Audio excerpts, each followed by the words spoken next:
probably succumb to those pressures from residents. And I understand that. I'd also say what Bill said, you must have a varied housing scheme. Yes. You want to have social, affordable and private schemes at the same time. So it will not be, it would be wrong to have a purely private or purely social or purely affordable scheme in any situation. It should be a hybrid model in all cases. So no politician should be able to say, to earn the votes of the existing residents by opposing social housing, because every proper and sustainable housing scheme would be a hybrid model. But we don't hear that said out loud. We didn't hear that. We heard it was another reason why. Like you even said it there. Now the situation is different now. That's why it didn't happen there. No, what I explained was it was on the list for sale. Because that decision had been taken a number of years ago. It wasn't that it was. But you could change it now. But is it off the list now? No, it's as far as I'm aware, I think it's still on the list, so I can double check.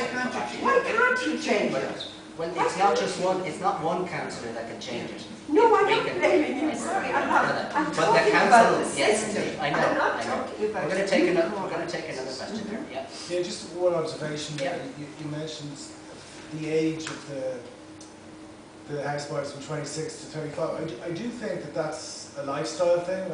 I don't know from your research and just from people I work with, those two 20-year-olds around here, but those in their 20s, they're not particularly, I don't think, as obsessed with owning a property than, say, I was 20 years ago. So I do think that has changed. I don't know in your own research what.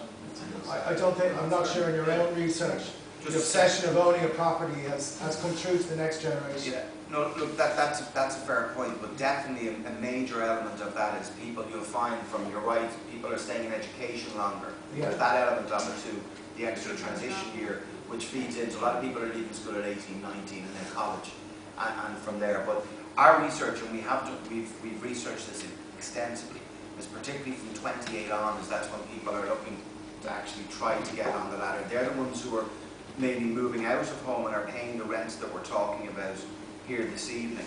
So it's not, some will argue, Mel kind of hit the nail on the head when you're looking at the over-reliance on Rebuilding Ireland on rental.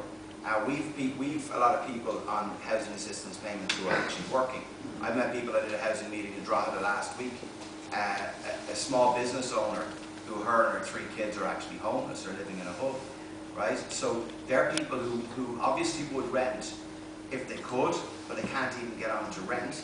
And then there's other people who are renting, and because it's that vicious circle that when you're even doing the review, that your rent is that high that you can't actually save any money to be able to get the deposit, to get the mortgage. So there is an element of the education later, but our research shows that from about 28 now, is that people, that's when they would really like to get their foot in the ladder. Okay, thanks. Okay. My name's Sean, I'm a disability activist. I'm currently living at home with my family, and I have a girlfriend, and I want to live life like everyone else. I feel overwhelmed with housing. Because I do know for a fact that there are less where people just feel at a disadvantage.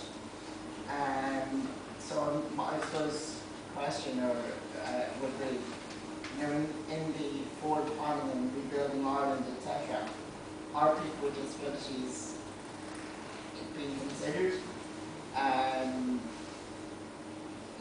locally or nationally? Because the last thing I don't do is join the other 4,500 on the list who's waiting forever and a day. So I would just feel overwhelmed by the whole thing. Just off the record, your pool of products is including people with disabilities and all sorts of disabilities. It's total integration. The poor, the rich, the broken, the fat, all together. That's Mel's vision here as well. That's ideal. Now it hasn't worked all over the world often. Like in France, they're in trouble. Everybody goes into these ghettos. You know what I mean? We're trying to change that environment. And please God, with a pool, and we do it. Integration is the future. We don't want any more social housing ghettos. We want integration. Working and non-working. It happened years ago with the 64, 65. We were all in corporation houses. We all got education. We were all working. You know what I mean? You know, and we did it, and we do it again. You know, you never beat the urge.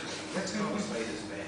You know, in America, we always said, anybody over there is awesome. 70 million Irish Americans, and they just imagine the recession, 64 billion.